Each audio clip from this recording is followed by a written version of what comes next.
将来能够就是那个立志成才，然后要走出眉山，然后就是怎样的报效国家等等，讲到也很多。所以说我从小的时候就受到苏东坡的这样的一种熏染，然后后来我就一直在广东省博物馆工作，包括在国家博物馆工作，我都特别留意收集到苏东坡的相关资料。然后当时我就给我一个我就一直在想，苏东坡到底是长得什么样的？因为我们都是眉山人，是不是有没有眉山人的一种共性？大家长得比较矮，然后就比较那个那个脸型比较扁圆的这样一种形象。当然我们后来我通过各种的一些图像资料，比如找到了那个李公麟他当时所画的一些。比如说找到了李公麟他所画的画像，一直找到元代，找到明代，还有清代的人，以及现代的人所画的画像。后来我才发现实际上是每一个人心目中都有一个苏东坡，而且呢，每一个人他所画的苏东坡的形象，都不一样。但是既然如此，那苏东坡肯定只有一种样子，是不是？他不可能有多种样子，他到底是长成什么样的？那我们现在就能够顺藤摸瓜，然后抽丝剥茧，我们来看看苏东坡他真正的形象到底是什么样。我想最后我们一定会给大家来一个很好的一个解读。首先呢，我们对苏东坡的画像，我有一个就是大致的一个考察。他的画像呢，就是目前我们城市的就是看到的至少有整身像，当然还有半身像，还有一些木刻像。现在我们所看到的这个是台北故宫博物院所收藏的赵幕府的一个行书赤笔2幅，前面的一幅苏东坡的画像。赵幕府呢，它离苏东坡年代比较近，大概就是100多年的一个历史。比如说，这个是我们目前所看到传下来的苏东坡的那个绘画的那个苏东坡画像的那个画集中最早的最早的画像。所以说我们现在所看到的苏东坡的肖像之前呢，他是走出一个竹杖，穿着一个布鞋，戴着一个东坡巾。戴着一个东坡巾，然后呢留着一个胡子，但是那个胡子并不是特别的茂盛，实际上是很稀疏的一个熏染，而且呢他还穿着这个长衫，穿着这个长衫，这是目前为止我们所看到的传世最早的苏东坡的一个画像。好了，紧接着我们所看到的是这件作品，所以这件作品呢跟我个人有非常大的一个渊源。其实我在很多年前就关注了这件作品。这件作品最早是美国的一个著名的书画鉴定家叫王继谦。我相信在座的如果从事书画鉴定的人，对王继谦的名字并不陌生。他呢是跟张大千他们同时代的。然后我呢是在90年代的时候还见过王继谦本人。当然，王继谦现在已经不在了。他是美国非常有名的一个书画鉴藏家。然后纽约大都会博物馆里面的大多数的中国书画都是经过他鉴定和收藏。这件作品呢是曾经是在王继谦手上收藏，然后在我们中国内地的出的一个海外藏中国名画这本书里面也专门收录了这件作品。当时是定的是名人的苏东坡的画像。我到了香港故宫之后，然后非常有渊源，发现跟苏东坡简直是有很深的这样一种缘分。后来，然后香港的一个著名的一个书画鉴定家，然后他就从美国买下了这件作品，然后后来把这件作品捐给了香港故宫。所以说这件作品目前就在我所工作的单位稍后将来会展出。当然这件作品呢有不同的说法，有的人认为它是明代的，当然也有人认为它可能是元代的，和这个赵幕府的作品可能是比较接近。当然我们也大致可以看得出来，这件作品它的他所画的这种细腻的程度，不亚于刚才我们所见到的赵幕府所画的，但是呢，它会比赵幕府所画的苏东坡的画像稍微肥胖一些，脸要圆润一些，但是呢，他所画的这种胡须，这个须染要浓密一些，但是它也有一些不变的一些标志性的一些配饰，比如说是它的东坡巾，这个东坡经是比较典型的。然后我们再回去看了一个一个全身像，但是他有一个就是和赵孟頫的画像不同的是，赵孟頫的是他右手拄了个竹杖，然后这个他是两只手抱在胸前，然后穿着一个长衫，动作有所不一样。好，这个是这件作品，有的人认为是元代的，也有人认为是这个明代的。就是不管是元代还是明代的，至少它是可以就是最晚是到明代，它年代也算是比较早的一幅苏东坡的画像，而且这幅画像明显的看出是一个官员的模样，跟我们现在刚才所看到的这个纯粹的一个比较青涩的学者模样有所不一样。所以说这两幅画实际上它那个年代他们两幅画之间相隔的年代并不遥远，可是呢，你看他们所的那种造型，这个也有很大的一个不同。好了，紧接着我们再看的是北京故宫博物院收藏的一件苏东坡的自评贴卷，在它的前面也有一件苏东坡的画像。这个苏东坡的画像是被定为是名人所画的，当然我们所看到这个也是苏东坡的那个侧身像，他也是双手就是抱在胸前，然后穿着的是一个穿着一个长衫，然后我们可以看到这是有一双布鞋，然后也带着这个很典型的一个东坡经。当然我们从他的身材来说，也不是那种很高大威猛的一种形象，也是比较矮小的。就说苏东坡的就是真正的那种身高的那个就是那种高度啊，实际上就是据我们考察，大概也就是跟我们现在所看到的眉山人的那种高度差不多，大概也就是大概1.65米到1.7米之间，我觉得不会太高。比如说我就是一个正宗的眉山人，实际上我在我们家里面我算是比较高的了。像我的兄弟他们一般就是1.65米到1.65米到1.7米之间，所以说总体来说他不像北方人那么一个高大威猛的这样一种形象，这是很典型的四川人的一个形象。好，现在我们所看到这个是一个就是局部，我们可以看到它的这种就是它的这个颧骨它的这里呢显得就稍微那个就是肉多一些，比刚才我们所看到的赵孟頫的画像呢，它要就是要稍微那个微胖，然后当然也有一些不变的，就是它的东坡经，然后还有它的这个很稀疏的这个胡须，然后有的地方它画的那个胡须比较浓密，有的地方是画的比较稀疏。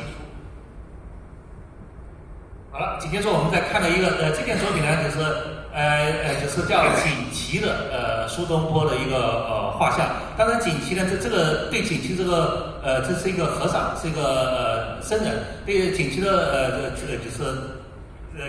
这个考证有不同说法，有的人说它是元朝的当然也有人说这件作品可能是明朝的，当然也是跟就刚才我们所看到的香港故宫所藏的这件作品的那个年代非常相近，它是建于元和明之间，当然我们也可以看到，它也是两手抱在胸前，然后穿着这个长袍，然后戴着一个那个东坡青那个浓眉大眼，当然这个脸型略微显得一些修长。好了，紧接着我们就看到有很多的到后世有很多的摹本，这个是翁方刚，翁方刚呢，他是一个就是苏东坡的一个铁杆粉丝。他的铁杆粉丝铁杆到什么地步呢？他把自己的书斋，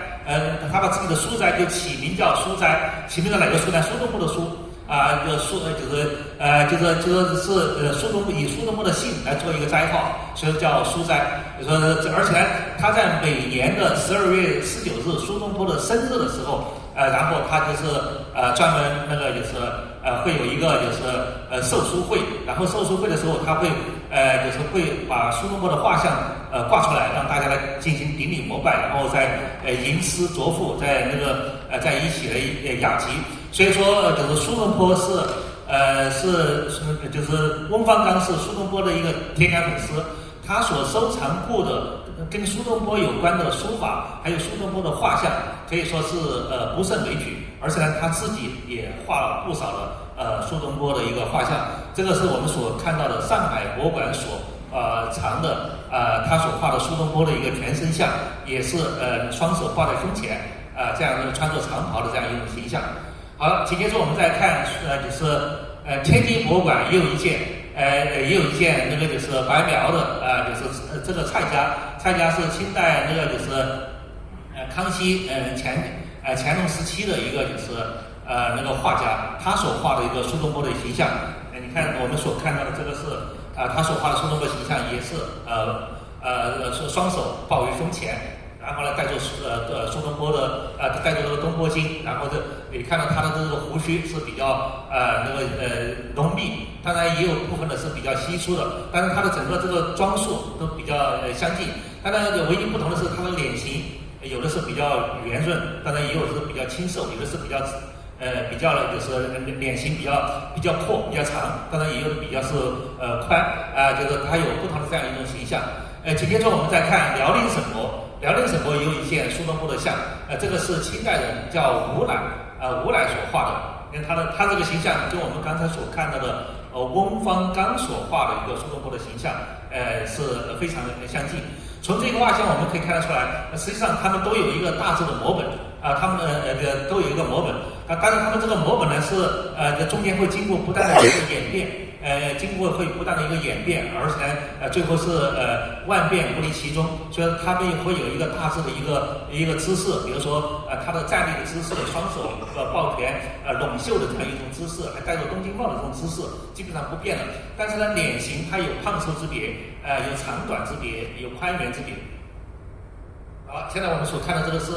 湖南省博物院所收藏的潘公寿所临的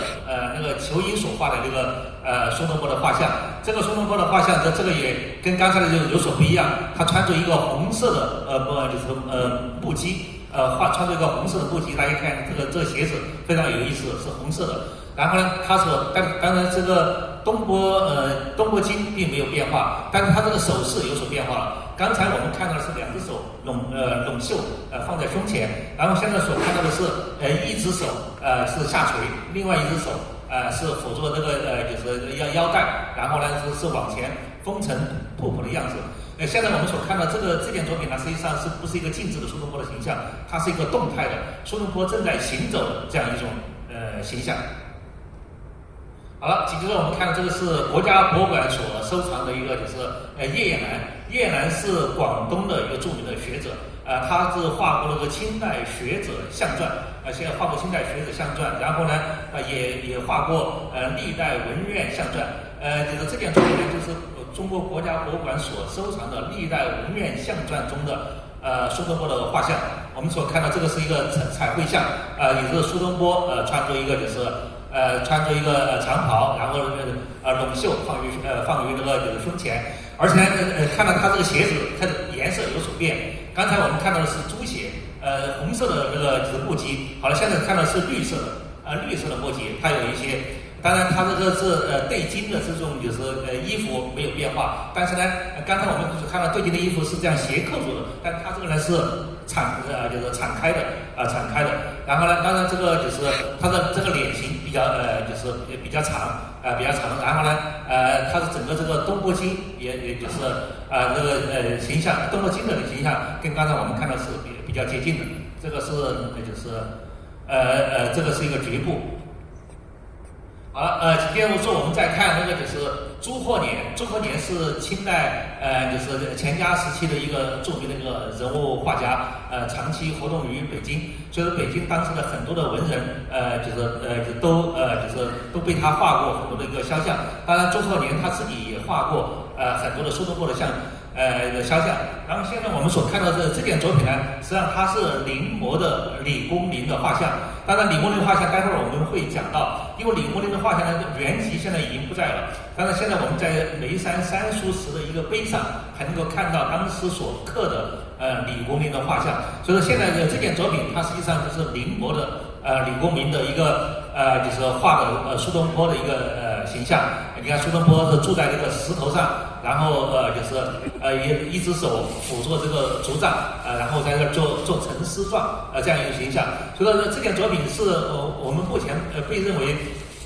比较接近李公麟原作的这样一种形象。当然我们从这件作品可以看得出来，苏东坡他是就是他的脸型都比较相对来说是比较修长，然后呢就是整个颧骨比较突出，而且呢还看到是它的就是这一侧它的右侧会有几颗刺会有几个字在翁方刚的那个文集里面也专门提到了这个就是它的有几个非常明显的字。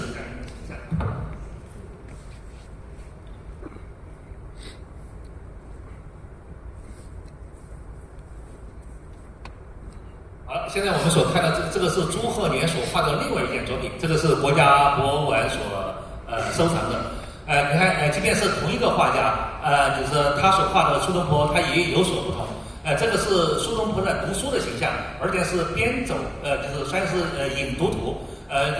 边在引诵诗词，边在行走。你看是苏东坡右手持书，然后这个左手还持了一个如意。我们现在所看的这个如意的露出了这么一个小头，当然我们也可以理解成它有可能不是如意，有可能是一枝莲花什么之类的然后呢，就是我们现在所看的这个是东坡经，然后是他的胡须，然后他这个长袍然后把他的这个鞋子掩盖起来，但是我们还可以看得出他的鞋子露出了两个翘脚的这个木屐的这么一点点的这样一种就是这样一种形象，但是它的整个这个画面，它是用那个白描，基本上是以线条，以那个就是墨色，以水墨来画成的。这个是朱鹤年所画的另外一件作品。当然就是在不同的馆，我们还看到有很多的，这个是就是前年在浙江省图书馆，他们做过一次关于苏东坡的一个文物的一个大展，然后是现在我们所看到这个是乌素所画的一个苏东坡的一个形象。你看这个是乌素所他所画的苏东坡的是就是左手持杖，然后右手下垂，然后往前走，然后前面是有一个木屐。这跟我们刚才所看到的赵幕府所画的那个形象有所不一样。赵幕府的是那个就是右手持杖，左手下垂，所以说他们是有所不一样。而且这个现在我们所看到他的胡须，明显是画的是浓染就是非常浓密的这样一种虚染。但是他的东坡青呢是比较明显东坡青呢是非常明显。好了，现在我们所看的是国家博物馆所藏的另外一件作品。这件作品曾经来过深圳展出，就是深圳展出了一个蜀风流人物，那个明清的一个肖像画展中是展出了这件作品。这个是国家博物馆所收藏的一个叫溥生的一个画家所画的，这个是1862年，也是在清代大概是道光时期，就是嘉道时期的时候所画的是这么一件作品。你看它上面有很多的题跋，苏东坡的就是尤其是到清代乾嘉以后，苏东坡的很多画像都有大量的题跋。他为什么会有这么多题跋呢？就是来自于刚才我们讲的，苏东坡他的生日是农历的12月19，也就是腊月19。腊月19的时候是他的生日，在这一天的时候，全国各地的很多文人都会组织一次寿书会，来专门来纪念他，来跟他庆祝他的生日。庆祝他的生日的时候，首先的一个项目就是把他的画像全部挂出来，然后摆上香案，然后有水果，有插上香，大家是顶礼膜拜，然后作揖磕头，然后这个仪式结束以后，大家就开始雅集。在一起喝酒，在一起猜拳，一起画画，在一起题诗，然后最后一个金牌的一个就是保留的节目，就是大家要离开这个雅集活动结束以后，大家就在这个画像上每人现场题一首诗或者说做个题跋，然后把它这个盖上一张章，然后这幅画就归谁来收藏呢？归这个就是雅集的，就是这个寿书会的这个组织者来收藏。所以说每次的这个组织者大部分时候都是由翁方刚，因为翁方刚他既是一个大官又是一个当时的文坛的祭酒，也是一个就是应该说是文坛的领袖，所以说他是也一夫百应，所以他基本上在北京地区他算是当时的，他和那个叫就是我想一下法式善，他和法式善这两个人，所以当时的文坛的祭酒，所以他们两个人是一夫百应，所以他要召集起来的话，基本上凡是的这个主流圈的文人，基本上没有不到来参加这个就是聚会的。所以说我们从他上面的题跋可以看得出来，基本上是每一件凡是有很多题跋的，都是跟翁方刚有关系的都是跟翁方刚有关系的。因为现在我们所看到这个是广东省博物馆所收藏的一个吴云所画的就是苏东坡的一个画像。你看这上面也有很多的一个题跋，也是基本上都是来自于同一个摹本同一个版本。你看我们可以把这个国摹本和粤摹本就是相比较，就是所以说看到这个国摹本和粤摹本的时候，我就发现我和苏东坡真是这个缘分，不知道是多少年修来的这样一种不变的缘分。我在那个广东省博物馆的时候，我发现广东省博物馆有好多的那个就是苏东坡的画像能找到。到了国家博物馆的时候，我当时想国家博物馆应该没有什么苏东坡的画像。后来我到库房去查的时候，发现国家博物馆所收藏的苏东坡的画像，几乎是我所见到的各个博物馆所收藏的苏东坡画像中最多的一个馆，最多的一个馆，至少有7、8件左右，一个博比台北故宫、比北京故宫收藏还多。后来我到了香港故宫，之后我就想，这下香港故宫就总没有苏东坡的画像了吧？我刚刚在想这句话的时候，结果很快就收到书画鉴赏家他们捐赠来的苏东坡的画像啊！我说这真是跟苏东坡的这个缘分，一直是虽然是我算是他的一个1000年的一个粉丝，就是所以也是一个铁杆的粉丝，从小就对他顶礼膜拜，所以说这种缘分一直算是挥之不去，如影随形。你看我们现在所看到的这个是广东省博物馆所收藏的国家博物馆所收藏的一个版本，而且呢它上面都有很多的这种题跋。你看这个是国家博物馆所收藏的一个苏文忠公的宋本真像，这个是曾经是傅真香的就是儿子捐给国家博物馆的。大家知道傅真香是晚清民国时期非常有名的文献学家，然后他的孙子是著名的书画鉴定家，现在还健在，叫做傅熹年，现在是书画鉴定小组中唯一现在还在世的算是最年轻的，当时书画鉴定小组中最年轻的那个书画鉴定家，但是现在已经都80多岁了，现在已经80多岁了。这是傅真香的儿子捐赠给就是中国国家博物馆的。你看这个是现在我们所看的这个形象，跟刚才我们所看的形象也有很多的相同之处，当然也有很多的不同之处，尤其是跟刚才我们所看到的叶衍南所画的国家博物馆所收藏的肖像非常接近。这个是近代的一个就是画家就是金城所画的一个东坡居士像，这个浙江省图书馆所收藏的。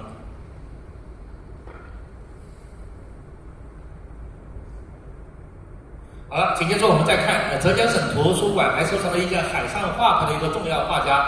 就是海上诗人之一的任勋所临摹了苏东坡的56岁形象。大家看到这件现象，看到这幅画像是不是跟刚才我们所看到的朱鹤年所临摹的李公良的李公麟的那个持杖住在那个石头上的形象，是不是非常相似啊？他只不过呢就是把那个石头变成了一个那个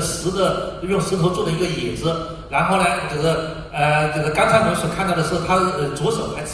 还拿着一个竹杖，但是现在我们所看到这个是他没有一个竹杖了，他就是坐在那里，双手放在这个膝盖上。然后当然我们所看到这个还有他所穿的这个红色的这个布衣，当然就是从这个脸型可看得出来，跟刚才我们所看的这个脸型几乎是大同小异。好了，刚才我们所看到的是苏东坡的全身的一个就是像，我们紧接着再看苏东坡的一个半身的像。苏东坡的这个半身的像，现在我们所看到的最早的是来自于台北故宫博物院他们所收藏的有一道册页的苏东坡的一个半身像，其中的这件作品是比较早的大概就是最晚是到明，当然也有的人可能说他可能会到宋元，但是现在就是比较认同的说法就是最晚是到明到明，所以说他的那个年代跟现在香港故宫所收藏的跟那个就是赵幕府那个就是所画的那件作品，以及那个就是北京故宫博物院所收藏的那件苏东坡的画像，那个年代应该是大致不差基本上都是元明之间的这样一种那个就是时间。当然我们从这个半身像可以看得出来他的这个颧骨是比较突出，但是他这个胡须基本上是比较少当然也这个东坡经，然后穿这个长衫，对襟的这样一个衣服，当然这下面就看得不是很清晰了。好了，我们紧接着再看天津博物馆也有一件他的那个半身像，大家看到这个半身像的时候，是不是跟刚才的全身像有似曾相识的感觉？实际上它是从全身像演变而来的，只不过是把那个就是把那个就是下半身的这种就是形象把它去掉，然后就是相当于就是我们说的胸像，就那个就是也就是说现在这个证件照，这个古时候的很多的那个很多大型的那个护照或者说是那种就是那个通行证上面的，基本上都是半身像，都是半身像，都是画的是这样一种形象。这个是天津博物馆所收藏的朱鹤年，你看刚才我们所看到朱鹤年，这个是他的第3件作品了，这个也是，而且现在他这个就非常明显了，这个他的那个就是左边的这个额头上所画的这个几个刺，非常的典型，这个是翁方哥的那个就是书里面专门记载，他经过考证，就说就是苏东坡的那个额头上，就是右边的额头上。是有几颗那个很明显的一个就是它的那个刺，这个是它典型的一个形象。好了，你看这个是民国的一个就是画家，叫做王一鸣，他所画的一个罗屋书文中国的像。你看现在我们可以看得出来，这里有3颗的刺。当然这个胡须它有的是画的这个比较浓密，有的是画的比较稀疏。但是它这个就是东坡帽，当然我们一般说的是东坡巾。这东坡巾实际上它严格讲来它不是一个帽子，它只是个头巾，头巾把它扎起来，然后后面是有一个发夹把它插上。实际上我记得很小的时候在我们的老家，在我记得大概是我读小学的时候，在我们老家还有很多老年人他们经常会有一个头巾，然后把它绑在那个头上一缠，然后用一个发夹，甚至有时候用个筷子上面就是一插上去，然后就相当于一个帽子。然后平时你不用的时候，就把那个筷子一抽出来的就是然后就是还可以缠在脖子上，当然也可以拿来捆那个背小孩什么之类的，它可以多用的。所以说这个就是其实他这个东坡巾后来就是在眉山这个地方其实一直到80年代的时候，我觉得都很多老年人还在用，但是现在已经很少见到了。但现在就在四川的有些山区，比如说我们有时候去逛爬峨眉山，比如说去爬那个乐山的很多那种比较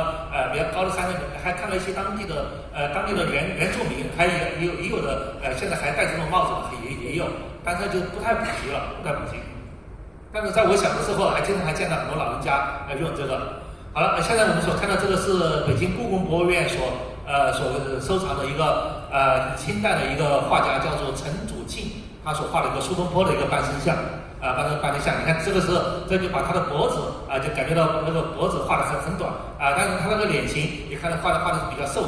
比较苍老一些。应该这个是个比较晚年的一个就是苏东坡的形象，而且我们可以看到他的这个东坡巾，这后面还有一个就是这个布搭在后面的这种形象，能够看得出来。好，现在我们所看的，你看国家博物馆所收藏这是苏东坡的画像非常多，而且苏东坡的这个画像跟我们所看到的刚才的各个版本的画像都不一样，而且现在我们所看到的这个像显然特别不太像一个非常儒雅的苏东坡的形象，反而像是一个武夫像个武人的这样一种形象，而且他画的这个是一个就是就是非常的一个浓密的这个一个虚染，而且他戴的这个东坡巾也像是一个普通的帽子不像是这种叠的很方方正正的这样一种方巾当然就是他的这个就是颧骨的这个是肉是比较丰腴一些，当然他所穿的这个服饰跟刚才我们所看到的很儒雅的那种儒服有所不一样。这个我们所看的这个也是国家博物馆所收藏的，就是清代人所画的一个书文中国的形象。因为这件作品他收藏到国家博物馆的时候，当时已经是品相不是特别好，也是有一些霉斑。我们可以看得出来，这个是他苏东坡主掌，然后带着个东坡巾，这很显然是来自于臧孟虎的这个画像的一个就是一个半身像，是他把下半身把它隐去。然后就是直接画的是苏东坡的一个形象。好了，紧接着我们还看的是国家博物馆所画的清代收藏的清代人的一个画稿，这个是画的是苏东坡是唇红齿白，当然没有看到他的齿，只看到他的唇，你看他的嘴唇，感觉到是不是像涂了口红似的，而且呢非常的妖艳的那种感觉。非常的妖艳，然后这实际上是一个有点是一个画稿是个清代人所画的这样一种画稿的形象。这个画稿很显然跟刚才的这个画稿是来自于同一个版本，但是呢两个的新旧程度有所不一样。当然这个呢看得更清晰一些，更完整一些。当然你看他的这个胡须就比较短了，当然就是他的这个就是耳垂，就是耳朵边上的这个痣就不是特别明显，但是呢它唯独是它的这个足掌非常的清晰，而且呢也画的是